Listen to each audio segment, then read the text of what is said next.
Glory to God. Shalom, shalom po sa ating lahat. At bago tayo umupo, tayo po ay yumuko at manalangin. Rabasa karamahanda, robobasok karamahanda. Lord, we praise you. Hallelujah. We glorify your name.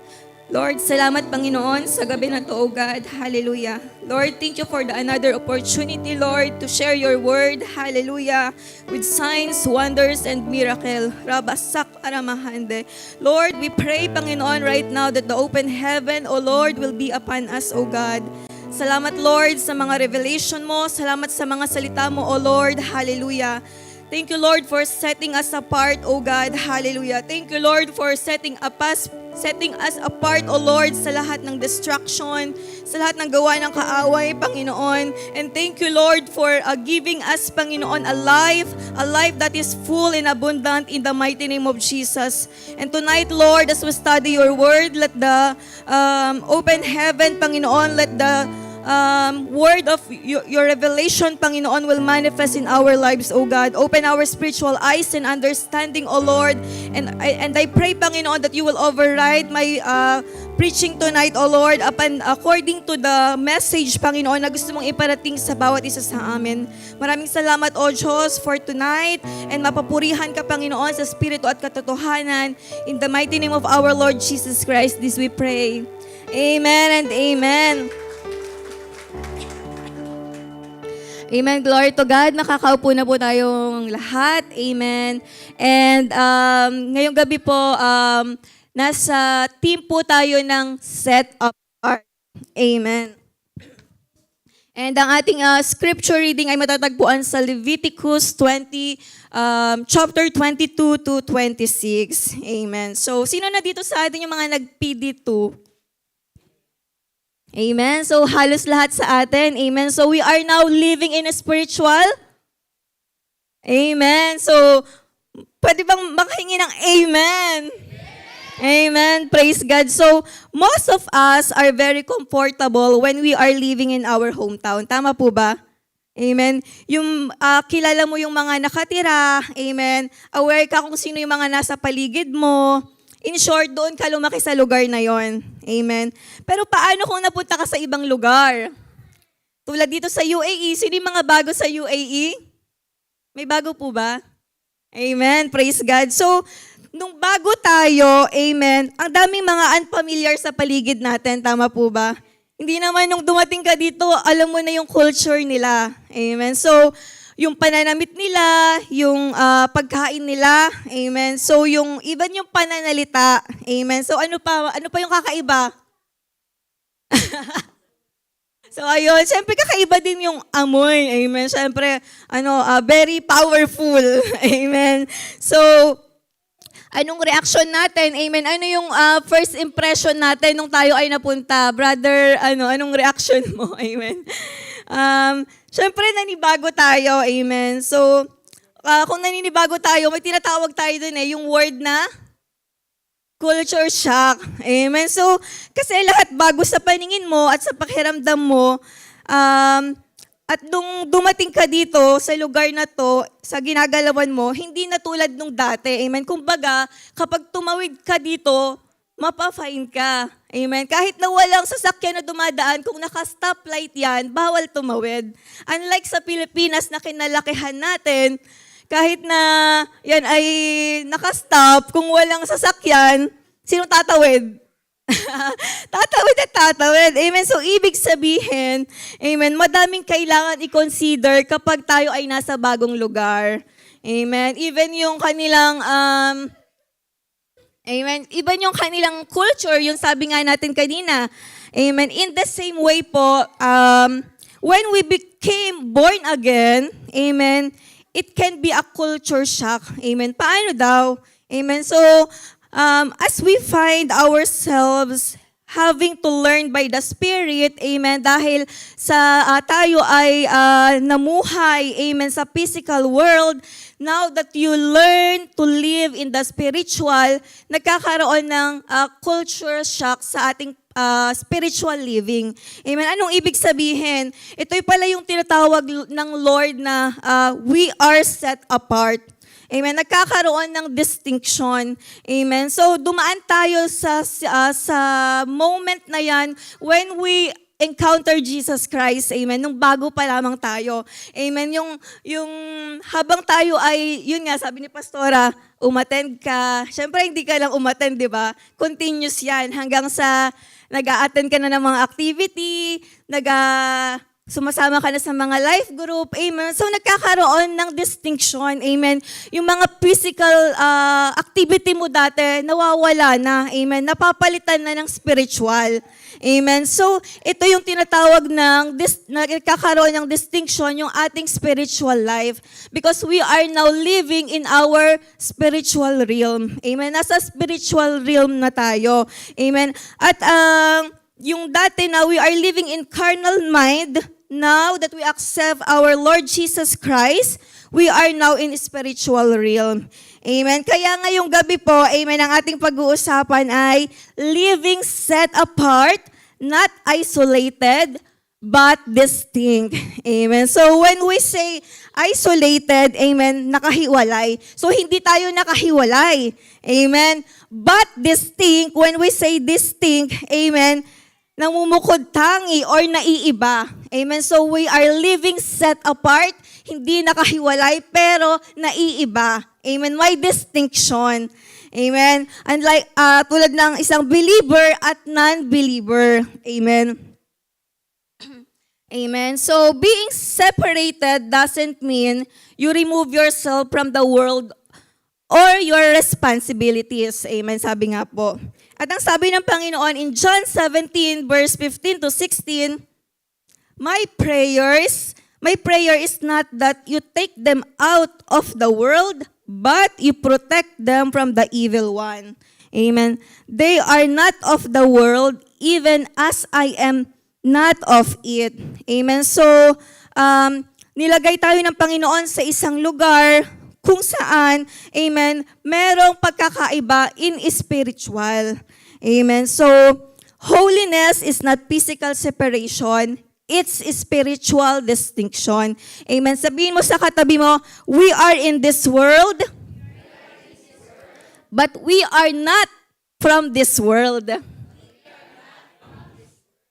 Amen. So, glory to God. Kaya ngayong gabi, amen, let us learn about the distinction na gustong ituro sa atin ng Panginoon. Amen. Point 1 is distinct in divine character and conduct. Amen. So, we must live differently. Amen. So, in Leviticus 20, verse 22 to 23 says, You must keep all my decrees and regulation by putting them into practice. Amen. Ano sabi ng Lord? We must keep all my decrees. Amen. Yung gustong ipagawa natin ipagawa sa atin ng Panginoon, amen, we should put it into practice. Amen. Hindi lamang pinapanalangin natin, kung hindi, dapat ay nilalakaran natin, pinapractice natin. Sabi nga ng salita ng Lord na, do not deceive yourselves, do not merely listen to the world and deceives yourselves. Do what it says. Amen. So, ang gusto ng Panginoon sa atin ngayong gabi is, do not live according to the custom. Amen. Ito yung, sabi niya sa salita niya, yung, do not conform to the pattern of this world. Do not conform to the pattern of this world, but renew your mind. Amen. So, ang gusto sa atin ng Panginoon, everyday tayo ay nagpapalinis sa Kanya. Amen. And when we say divine character, amen, ito po yung pagkatao natin. Amen. Ito po yung pag-uugali natin. Amen. Ito yung panloob na katangian kung paano tayo mag-isip. Amen. Paano tayo magpasya. Paano tayo umak. Amen. Paano tayo umasal kahit walang nakakakita. Amen. So, sabi mo sa sarili mo, paano nga ba? Paano ka nga ba? Amen. And sabi po dito, ang tunay na pagkatao daw natin ay nasusubok kapag walang ibang tao sa paligid natin. Tama po ba? Amen. So, alam mo sa sarili mo, between you and the Lord, amen, you know what is your character. Amen. So, sabi ng Galatians 5 verse 22 to 23, But the fruit of the Spirit is love, joy, peace, forbearance, kindness, goodness, faithfulness, gentleness, and self-control. Amen. So, ito pong mga fruit ng Holy Spirit na to, amen, once you have it, amen, dapat pala nagmamanifest, amen, sa buhay natin. Amen. Kasi ang character, ito yung sabi ko nga kanina, when no one is watching you, amen, kung paano ka magsalita, paano ka mag-decide, amen, and paano mo itrato yung isang tao. Amen. Kasi sabi ng Matthew 7 verse 16, by their fruit, you will recognize them. Amen. So, marirecognize mo na agad ang isang tao base sa kanyang prutas. Amen. Kung ano yung nagmamanifest sa kanya. Amen. And sino na po dito sa atin yung mga nakapag-life group? May nakapag-life group na. Amen. Sino naka-perfect sa quiz? Wow! Alam niyo lahat, kilala niyo lahat ng character that God set apart? Amen? Praise God. So, sa mga hindi pa nakapag-life group, makikita niyo yung sagot. Amen. So, ito, sabi dito, dahil the Lord give us a distinction in character, there are main characters in the Bible who were separated or set apart by God. Amen. So, kumuha tayo ng mga ilang attributes na matatandaan natin. Amen. So, una dito is si Abraham. Amen. Sino si Abraham? Father of nation. Amen. Oh, may keyword na. Amen. So, Abraham set apart by God through promise. Amen. Paano sinet apart ni God si Abraham through promise? Sabi ng Genesis 12 verse 1 to 3, sabay-sabay tayo. And I will bless you. I will make your name great. I will bless those who bless you, and whoever curses you, I will curse. And all peoples on earth will be blessed through you. Amen. So ito po yung pangako ng Panginoon kay Abraham. Amen. I will make you into a great nation. Amen. Puro I will make. Amen. Gusto nyo ba yan? I will bless you. Amen. I will make your name great. Amen. Yan yung sabi ng Lord kay Abraham. Amen. At ano yung gustong iparating sa atin ng Panginoon dito? Yung attribute na gusto nating ma-imitate kay Abraham. Amen. Yung kanyang pagiging faithful. Amen. Yung faithfulness niya, amen, sa Panginoon, because he believed God's promises even when he couldn't see them. Amen. So, ikaw ba, mayroon ka bang pananampalataya sa isang bagay na hindi mo pa nakikita? Amen. So, ang tawag doon ay faith. Amen. Kaya ito yung isang attribute ni Abraham that God wants us to imitate, yung pagiging faithful niya. Amen. Kasi yung pangako ng Panginoon ay He will make him a great, amen, to the all nation. Amen. And yung ano pa yung isa, yung pagiging obedience niya. Amen. Obedient. Amen. He left everything familiar when God said, go. Amen. So, pinaalis ni God si Abraham dun sa homeland niya, amen, and he left everything familiar. Di ba sabi natin kanina, kapag ikaw ay pumunta sa isang lugar, and bago ka lamang doon, amen, napakadaming pumapasok sa isip mo, amen, napakadaming questions, amen, pero si Abraham, yung character niya dito is his obedience, amen. Yung pagiging obedient niya, yung pagiging masunurin niya. Amen. Sabi nga, trust God's promises, and obey even when it is hard. Amen. Madali po bang magtiwala kapag mahirap ang isang sitwasyon? Madali po bang manampalataya sa Panginoon kapag mahirap ang isang sitwasyon? Amen. It is possible, amen. Kasi yun yung sabi ng Panginoon may promise ang Panginoon sa atin. Amen. Even when I don't have all the answer, amen, I can say yes to God. Amen. Kaya napakasarap po lagi ang sagot natin pag may gawain, yes and amen. Amen? Amen. Praise God. Para na lang kapag may mga reason, yung valid po ba? Amen. Yes and amen lagi sa Lord. Amen. And sino pa yung mga character? Amen. Tatlo lang to. Amen. Si Moises. Amen. Sabi dito, Moises set apart by God through leadership. Amen. So paano? In Exodus 3 verse 10, sabi po dito, "So now, go, I am sending you to Pharaoh to bring my people, the Israelites, out of Egypt." Amen. So ito po yung, kung alam na po natin yung kwento ni Moises, amen, na inappoint siya ni Lord to lead the Israelites people para daliin dun sa promised land. Amen. And kung makikita po natin yung character ni Moises dito, yung isa sa mga attribute na pwede nating ma-adapt is yung humility. Amen. Ang sabi ng Numbers 12 verse 3, "Now Moises was a very humble man."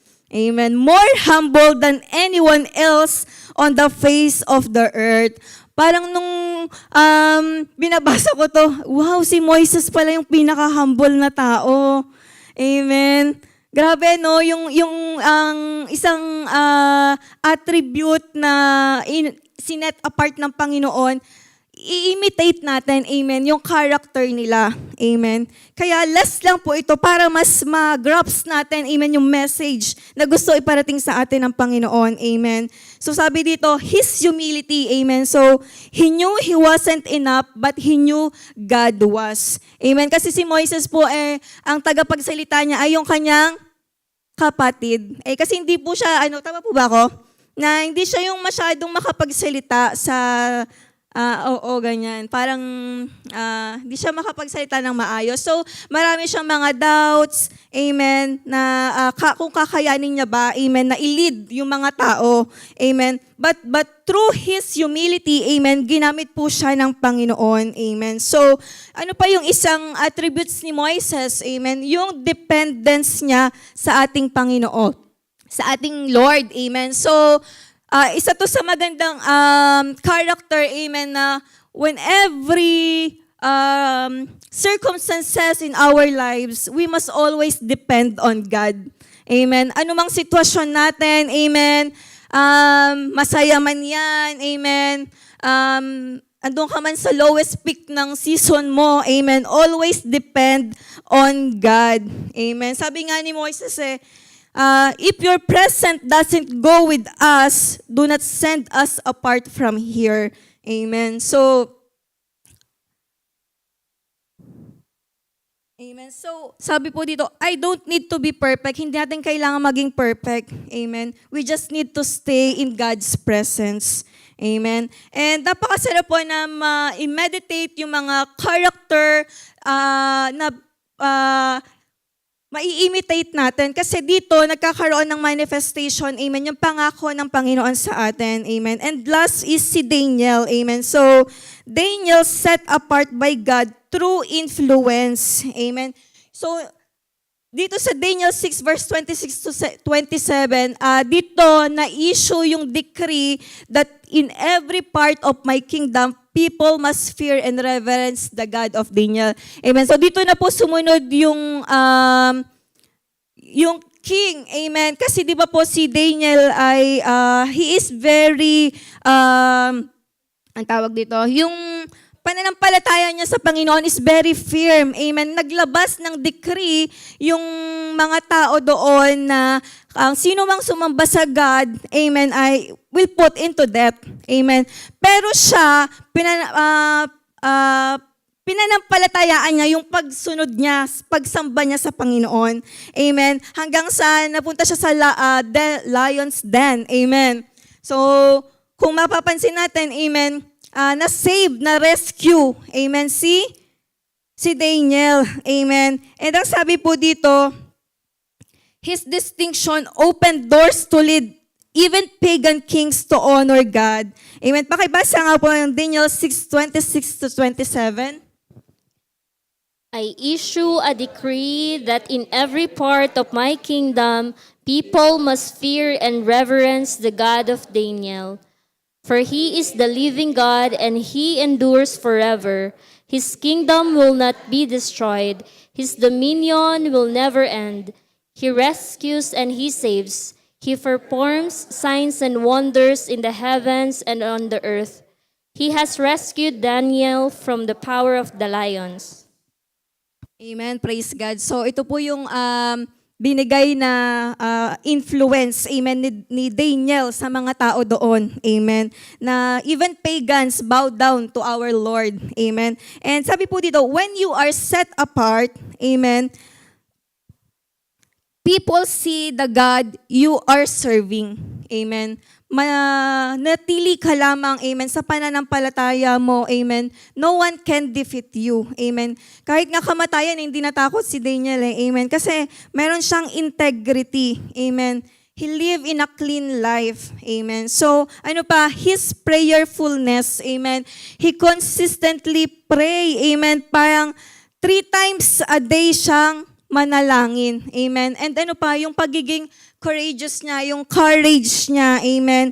He didn't hide his faith even under death, amen. So, napakasarap po na mamuni-muni, amen, yung mga character na to, amen, na binigay sa atin ng Panginoon, amen. Kasi ito yung si Moises, si Abraham, amen, it will lead dito sa ating discussion sa mga susunod.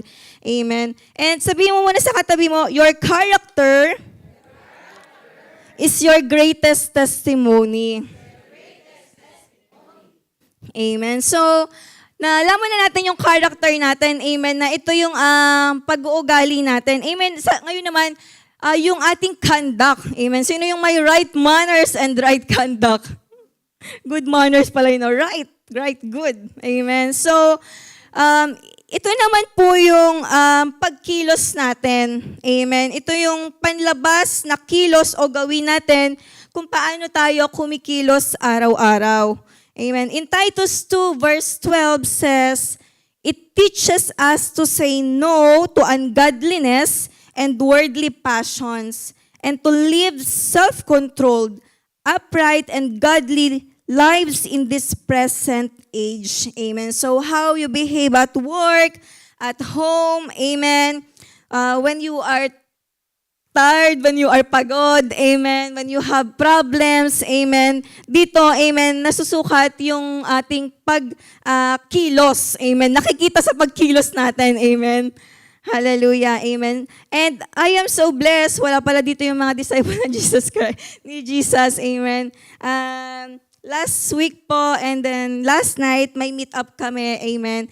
And nakaka-bless po yung mga testimony nila, amen. Kasi yung isa po, sabi niya, ang prayer niya ay bigyan siya ng strength ng Lord, amen. And literal na strength daw yung binigay kasi ang duty niya ay 15 hours, amen. So, ang character na ini-impose dito sa atin is kahit na mahaba yung duty niya, sabi niya, nakangiti pa rin daw siya hanggang matapos. So nagtataka yung mga katrabaho niya, bakit 15 hours na yung duty niya, nakangiti pa din. Amen. Parang hindi pa rin pagod. Amen. So ito po yung gustong iparating sa atin ng Panginoon na kailangan yung character natin as a Christian, as we know the Lord Jesus Christ, nagmamanifest sa buhay natin. Amen. And sabi pa nung isa, simula daw nung napasok siya sa company, amen, maraming projects na yung dumating, amen. So, nararamdaman po ba nyo yun na nung pumasok ka sa isang company, parang lahat ng pabor nare-receive mo, gumanda yung takbo ng kumpanya, amen. Because why, amen, we are the representation of our Lord Jesus Christ. We are set apart, amen. Kakaiba tayo, amen. Kaya minsan magtataka na lang yung mga ka-office mate natin, bakit parang ikaw lagi yung may pabor? Sabi nga ni Pastora, di ba, lagi ang pabor sa atin, amen. Praise God. And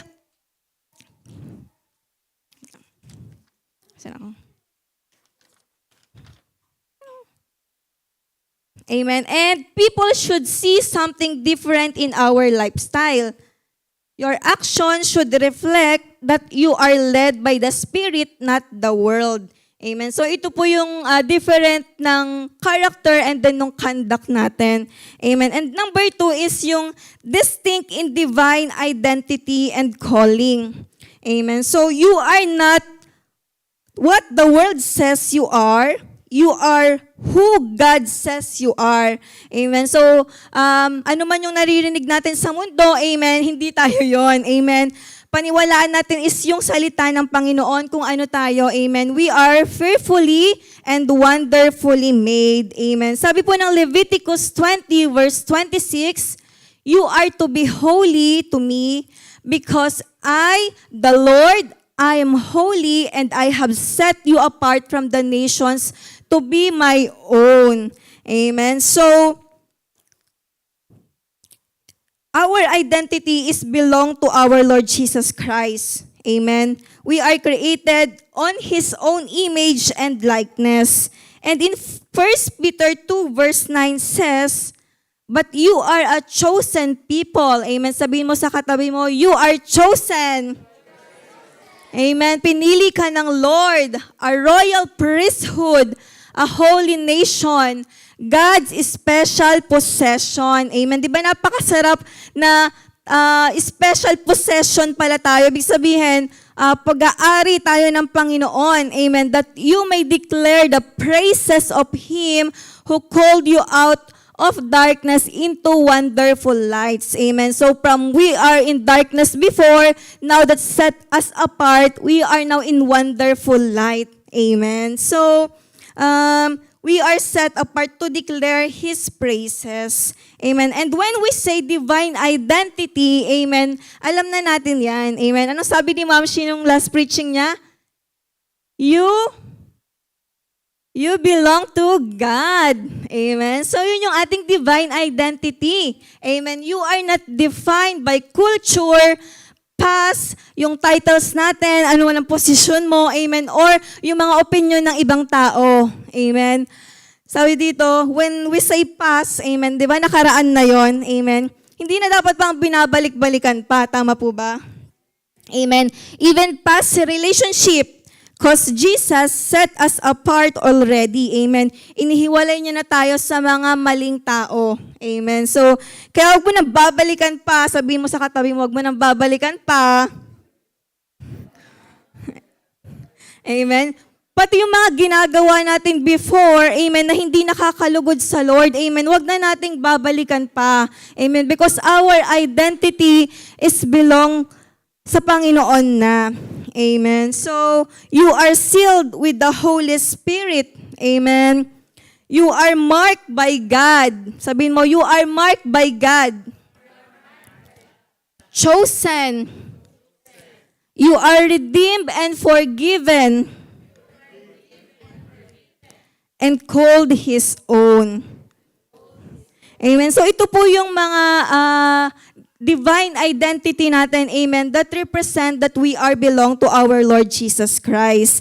Amen. And as we declare, sabihin ulit natin sa sarili natin, I belong to God. I am chosen, set apart, and called for His purpose. My identity is not found in this world, but in the one who formed me, called me, and loves me forever. Amen. So, praise God. So, ito na yung distinction natin. Amen. So, kaya nagkaroon ng distinction, amen, may pagkakaiba na tayo sa mga normal ba yun? May pagkakaiba na tayo, amen, ngayon sa mga tao, amen. Because we are now living in spiritual, amen. Yung sinet apart na tayo ng Lord sa identity natin, amen. And now, the Lord given us the divine calling, amen. Your calling is the specific way God has asked you to live out of your purpose, amen. So, sabi po dito ni Jeremiah 1 verse 5, before I formed you in the womb, I knew you. Before you were born, I set you apart. I appointed you as a prophet to the nation who am I? Amen. Who am I? Wala palang hina. Babasahin. Amen. Si Jeremiah. Amen. So Jeremiah's calling was to prophesy. Amen. Pero yung purpose ng Panginoon sa kanya is to honor and obey God. Amen. So, ganyan din tayo. Amen. May divine calling na pinagkatiwala ang Panginoon sa atin. Amen. Because we are created for kingdom impact. Amen. So, dito merong mga tinawag to dance. Amen. May tinawag para tumugtog. Amen. Kumanta. Amen. Ano pa?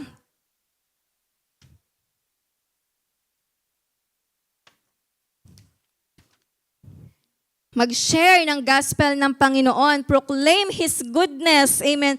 Proclaim His holiness. Amen. So, when we receive the divine calling ng Panginoon sa atin, amen, sabi dito, you are called to serve, not just exist. Amen. Di ba nga po, we are called, we are not, ang tawag dito? You are called to serve, not to be served. Tama po ba? Amen. So, hindi lamang tayo uma-attend, tapos gusto natin tayo yung pagsisilbihan. Amen. Tayo na ngayon, tayo ay naglilingkod sa Panginoon. Amen. So, you are called to serve. You are called to serve, not to be served. Amen. So, ibig sabihin, no special treatment. Amen. Kapag sa Panginoon. Amen. Sabi po ng 1 Peter 4 verse 10, each of you should use whatever gift you have received to serve others. Amen. So kung ano man yung calling na binigay sa iyo ng Lord, amen, gamitin mo ito, amen, to glorify Him. Amen. Ano pa? Your calling may change seasons, but the purpose remain. Amen. May mga calling din po na nagbabago. Amen. Kung dati ay single ka, ngayon ay mother ka na, ganyan, amen. At dati estudyante ka lang, nagtatrabaho ka na ngayon, amen. We have different calling, amen, na pinagkatiwala sa atin ng Panginoon, amen. And bilang isang mother, amen, sino mga mother dyan? Amen. Di ba pag mother ka na, walang time out muna, ganun? Meron ba? Wala daw. Amen. Di ba walang time out, pahinga muna ako. Bahala ka muna sa sarili mo. Walang ganon, di ba? So, praise the Lord sa strength na pinagkakatiwala niya sa atin. Amen. Dahil kapag nanay ka na, sabi nga, hindi pwedeng mapagod eh. Amen. Bawal yung word na pagod. Amen. Nakakayak. Amen. Kasi yung tingin ng anak natin sa atin is superhero. Hindi tayo napapagod. Amen. And that's why when we are called for the divine assignment, we are set apart. Ibig sabihin, the Lord is given us an ordinary strength. Amen. Like Solomon. Si Solomon po ba yun? Yung Samson pala. Sorry na. Si Samson, amen. Oh, hindi ko nasagutan yun sa Kaya pala mali ako. Ayan, may hint na naman kayo. Amen. Amen, praise God. So especially po yung mga mami na nandito yung mga anak nila. Amen. And at the same time, nagtatrabaho pa. Amen. So, it is not burdensome, but it is rewarding. Amen. Since this is part of our calling. Amen. Tinawag tayo ng Lord to become a mother. Amen. Yun yung isang calling natin eh. Amen. Yung i-nurture natin, alagaan natin yung ating mga anak. Amen. And 2 years ago, when the Lord answered our prayer, amen, na makasama si Gwen, amen. And last month, nakapag-renew na kami ng visa, but ang bilis. Amen. So, 2 years na po namin siyang kasama, amen. 2 years na ako napahinga. Amen. Joke lang po. Amen. And praise and glory to God kasi the Lord sustain us, amen. Ang hirap po pala magpalaki pag toddler agad, no? Hindi yung pala. Kakaiba yun, level up agad kami. Di kasi newborn eh. Toddler agad. Amen. So talagang subok na subok ang ano yun? Ang strength, ang patience. Amen. Kaya kailangan natin ng fruit of the Holy Spirit. Amen. Lagi talaga. Talaga. Amen. Grabe. Wala talaga ako masabi. Amen. And isa pa po sa pagpapasalamat ko sa Lord is, ayun, nakapag-renew na din si Dave ng license niya. Amen. Tama ba? License renewal. Amen. And ayun, praise and glory to God. No fine. Amen. Yung protection, yung provision ng Lord. Amen. Laging sumasama sa Kanya. Amen. Amen. So, praise and glory to God. We lack nothing. Amen. So, sabay-sabay po yan. Amen. But praise and glory to God, never tayong nagkulang. Amen. Because the Lord sustain us. Amen. When the Lord give us a calling, amen, yun ay para mapapurihan siya. Amen. Magamit yun. Amen. Yung sasakyan na yun, magamit yun para sa purpose. Amen. To bring glory to our Lord Jesus Christ. Amen. And ano pa, your calling is part of God's bigger plan. Amen. So, Ephesians 2 verse 10 says, we are God's workmanship, created to do good works, which God prepared in advance for us to do. Amen. So, ibig sabihin, walang aksidente. Amen. We are all part of His divine strategy. Amen. Which is yung kabilang tayo, amen, sa magandang plano ng Panginoon. Amen. Because we are the body of Christ. Amen. So, you don't have to wonder if you matter to God. Hindi na pwede yun na, hindi kasi ako, ganito, ganyan. Amen. You are matter to God. Amen. He didn't just save you. Amen. He set apart you. Amen. You carry His name, His Spirit, and His divine assignment. Amen. So, live with confidence. Amen.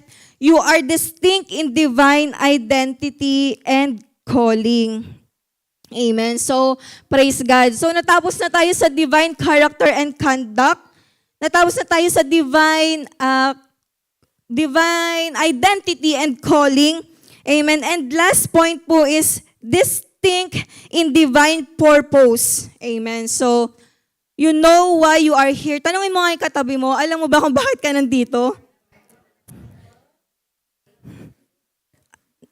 Sumagot ba? Amen. Praise God. Sabi po ng Leviticus 20 verse 24, sabay-sabay po tayo. But I have promised you, you will possess their land because I will give it to you as your possession, a land flowing with milk and honey. I am the Lord your God, who has set you apart from all other people. Amen. Praise God. So anong pangako ng Panginoon? You will possess their land because I will give it to you as your possession. Amen. So, when we say divine purpose, amen, ito yung dahilan kung bakit ka nandirito. Amen. Ito yung mission mo, ito yung vision mo, amen, sa buhay. Amen. You have a divine purpose. Amen. And balikan natin yung number 1 and number 2 kanina. Kasi dito sabi sa Leviticus 20:24, God is not just giving the Israelites a place. Amen. Hindi lang binigyan ng lupa, amen, yung mga Israelites. Amen. Binigay sa kanila to kasi may purpose. Amen. May divine purpose. Amen. And kanina, nakita natin yung character ni Abraham and ni Moises. Amen. Si Moises na inutusan ng Panginoon para ialis yung mga Israelites sa Egypt at dalhin sa sa Israel, di ba? Tama po ba? Amen. And ang pinakita ng Lord sa atin doon na attribute is yung humility and yung pagiging dependent sa Panginoon. Amen. Kung sa tingin natin, yung mga Israelites na adopt yung attributes ni Moises na yon, amen, yung pagiging humble, yung pagiging dependent sa Panginoon, amen. Sa tingin po ba natin, amen, sa tingin po ba natin hindi nila makukuha or mararating yung pangako ng Panginoon agad? Amen. Kung walang disobedience, amen, kung sumunod sila kung na-adapt nila yung character ni Abraham, amen, na pagiging faithful, na pagiging obedient, amen, di sana, ang tawag dito, na nararanasan nila, amen, yung pangako ng Panginoon, amen. So in the same way, amen, tayo po na nandirito, amen, ang gustong iparating sa atin ng Lord is, the Lord set us apart sa character natin, amen. Huwag na nating balikan pa yung hindi nakakalugod sa Panginoon ng mga pag-uugali natin, amen. Kasi kung sineparate na tayo ng Lord sa character natin, sa pagkilos natin, sa paggalaw natin, amen. At binigyan niya na tayo ng identity that we are belong to God. At yung calling natin ay pinaintindi na sa atin ng Panginoon, kaya nalalakaran natin. Amen. Ngayon yung purpose na gusto niya sa atin is, ito na yung gawin natin. Amen. Pagsamasamahin mo yung mga yan, amen, para matuloy ka, amen, sa paglakad, sa pananampalataya sa Panginoon. Amen. Para hindi ka maligaw ng landas katulad ng mga Israelites na tumagal pa sila. Amen. Bago makarating, amen, dun sa pangako ng Panginoon. Amen. Kasi hindi lang naman land yung binigay ng Lord may purpose yung Lord, may purpose si Lord kung bakit binigay sa kanila yon. Amen. Ganon din tayo kung nasaan tayo. Amen. Kung anong trabaho natin ngayon, kung nasaan tayong trabaho, kung sino yung pamilya mo. Amen. Kung sino yung cycle of friends mo. Amen. May purpose si Lord kung bakit ka nilagay dyan sa lugar na yan. Amen. And it is not accident that you have received the divine assignment. Sabi mo sa katabi mo, may purpose ka. Amen. And in Romans 8:28 says, and we know that in all things God works for the good of those who love Him, who have been called according to His purpose. Amen. So you must know your purpose in life, kung bakit ka nabubuhay, kung bakit ka naririto. Amen. Because Jesus set apart us in this world to fulfill His calling. Amen. Sabi nga ng Lord, whether you eat or drink, amen, or whatever you do, do it for the glory of God. Amen. So our ultimate purpose is to glorify God and reflect in all what we do. Amen. To know Him more. Amen. To love Him more. Amen. To make Him known. Amen. And to glorify Him sa buhay natin. Amen. You are called according to His purpose. Amen. You are called to win souls and make disciples, amen, empowered by the Holy Spirit, to preach the gospel to all nations of all of the earth with signs, wonders, and miracles, amen, to share His holiness, to share His glory, to empower, amen, to encourage, and to testify good things, amen, because you are belong to God. Amen. So, napakasarap po makarinig ng confirmation galing sa Panginoon that we are called. Amen. Sabi nga kanina, many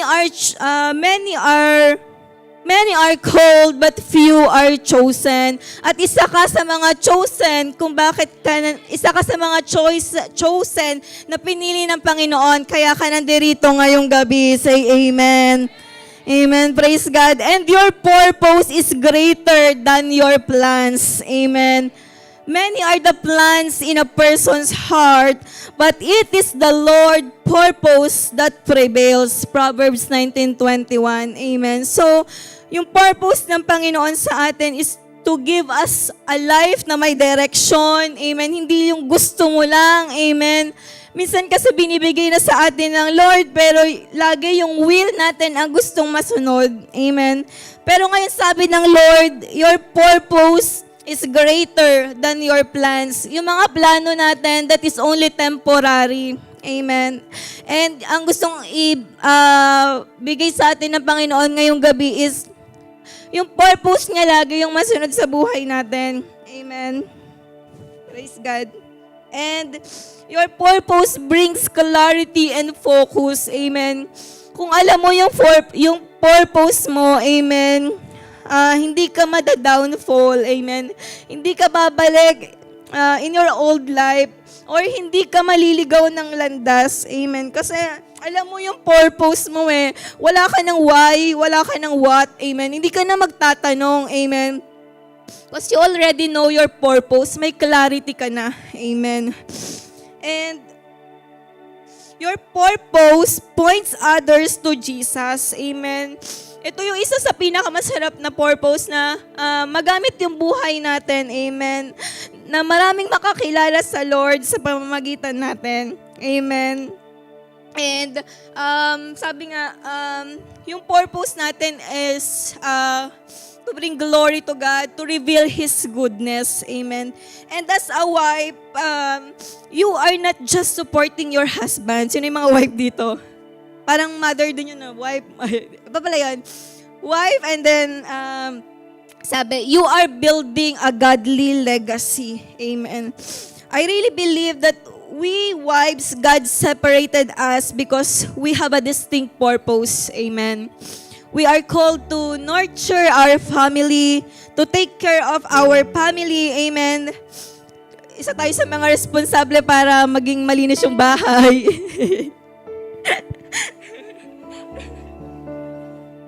Wait lang ako nandito. Amen. And in the same way, God separated husband as a leader, protector, and provider. Amen. So, wife and husband, amen, they are symbolized as partnership. Amen. So, this past few weeks po, kaya pala nauna na iyak ko. Amen. So, this past few weeks po talagang glory to God kasi yung trabaho namin ng mag-asawa is talagang level up. Maunti. Amen. And syempre, andun yung sabi ko nga, sa isang buong araw, yun dun yung pinakagumugugol ng oras natin, yung sa trabaho natin. Amen. And pag uwi mo ng bahay, syempre, dahil wife ay mother ka nga, di ba? Sabi nga, di ba, bawal mapagod. So, kailangan mo pang magluto. Ayan, kailangan mo pang magluto, ganyan. Amen.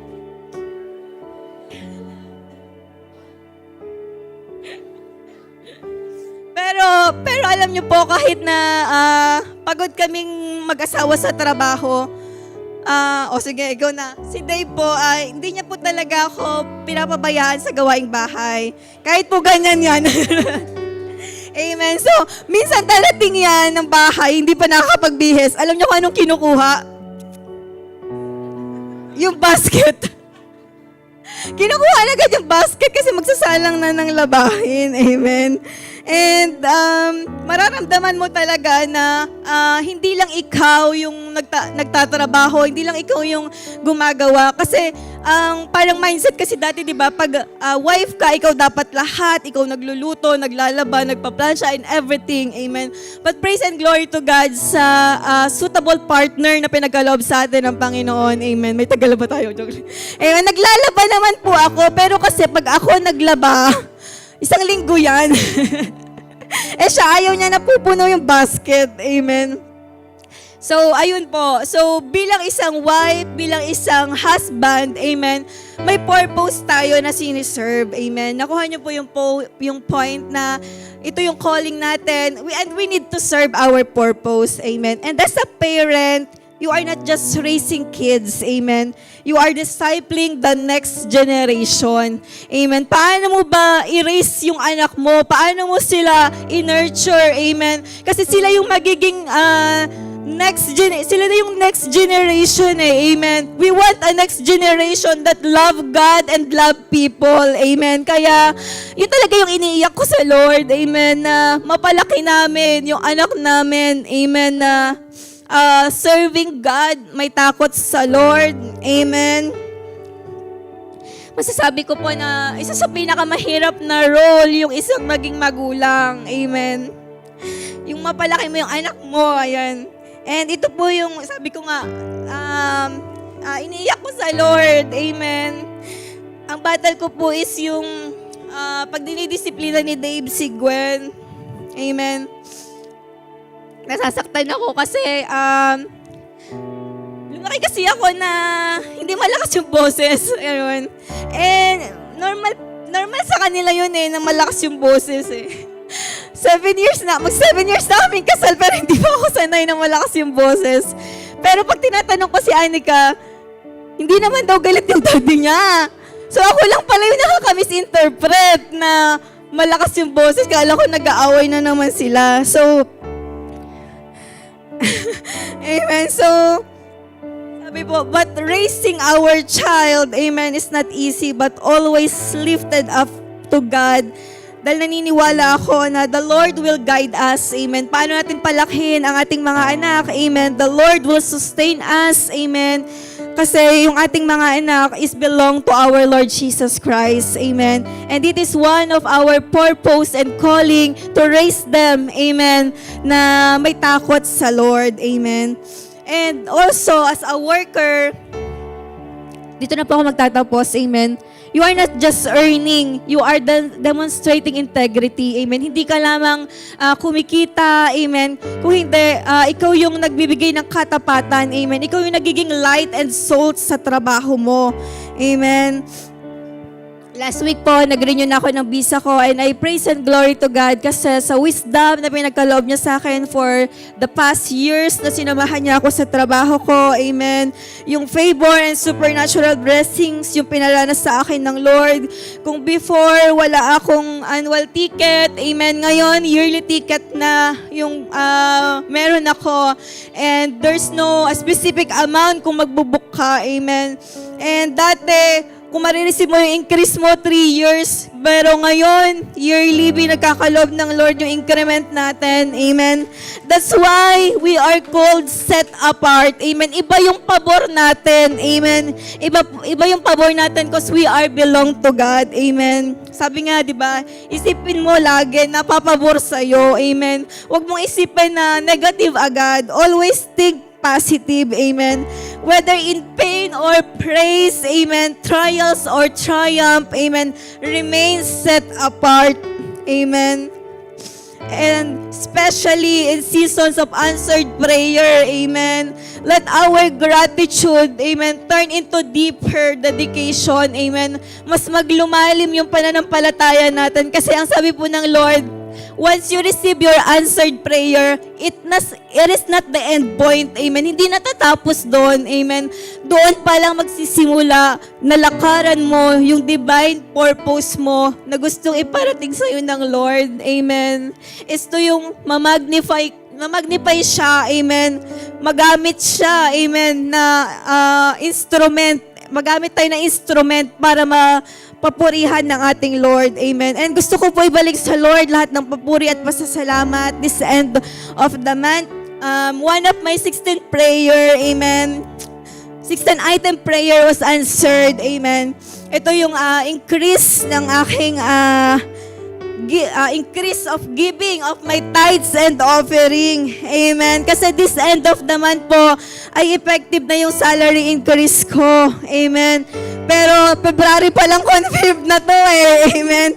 Sabi ng Lord dito, grabe mag-advance when you are set apart, ready na pala yun. Amen. Ready na pala yung